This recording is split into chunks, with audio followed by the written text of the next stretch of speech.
and I love talking to people and hearing stories. And so really that's what it was. It was just like listening to people's stories.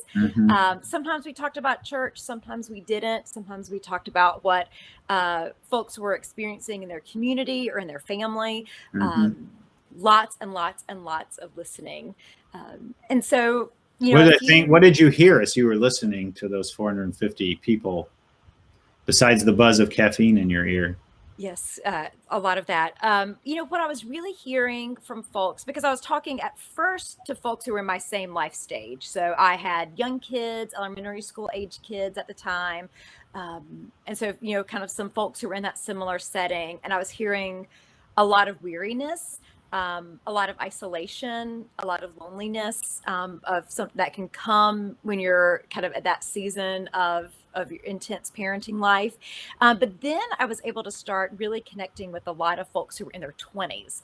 And I loved hearing their stories. And especially our folks in their 20s who I was talking with, they were sharing these stories about how they had grown up in a church, or maybe they had a grandparent who took them to church. And many of them had a deep curiosity about what a life with God was like. A lot of them had a lot of harm done to them in a church. And so I like to say, they had walked away from the church, but they just somehow could not let go of Jesus. And so kept being pulled back in spite of themselves, in spite of what had happened to the church. They kept being pulled back, wanting to have some kind of connection with the faith community. And I kept hearing a lot of people say, I'm the only person like me that I know in Charleston.